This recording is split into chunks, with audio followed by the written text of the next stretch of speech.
బాగా వచ్చింది.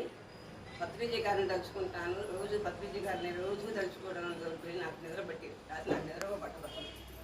కానీ నాకు మా అబ్బాయి చనిపోయిన కానిచ్చి నా మనసంతా అసలు బాగోలేదు నాకు.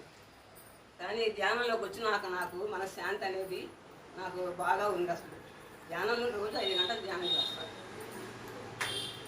నాకు ధ్యానం దిగినాక నాకు మనశ్శాంతి కానీ నాకు ఆరోగ్యం కానీ నాకంతా బాగుంది.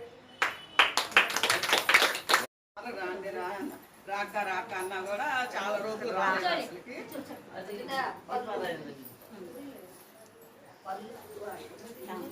లక్ష్మి చాలా సార్లు చెప్పింది రామన్నా కూడా ఎప్పటికో వచ్చా. నేను చాలా సంవత్సరాల తర్వాత వచ్చాను. వచ్చిన దగ్గర నుంచి అంతా నాకు చాలా బాగా జరిగింది, ప్రశాంతంగా ఉంది. బాబు అన్నీ తీరిపోయినాయి. నేను 40 రోజులు ధ్యానం చేసుకొని ఏం కావాలంటే అది వచ్చేస్తుంది. అది మనకు కంపల్సరీగా పెట్టుకున్నామంటే 40 రోజులు పెట్టుకొని ధ్యానం చేస్తే మనకు కావాల్సింది వస్తుంది. నాకు అలా చాలా రకాల అనుభవాలు ఉన్నాయి. ఇప్పుడు చాలా చాలా మనశ్శాంతిగా ఉన్నాను. ఏది నాకు అది కావాలి ఇది కావాలని మనం కోరుకోకపోయినా మనకి ఏం కావాలన్నా వస్తుంది.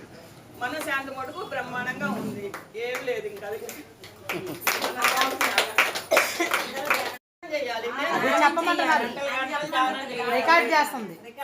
ధ్యానం బాగా చెయ్యాలి. రోజు 5-6 గంటలు ధ్యానం చేస్తాను. అలా మనకి ఎంత కుదిరితే అంత ధ్యానం చేయాలి.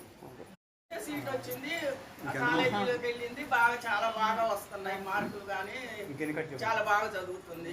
నేను ధ్యానం చేసిన వల్లే సీట్ వచ్చిందని వాళ్ళు మా అమ్మాయి వాళ్ళు అనుకుంటున్నారు.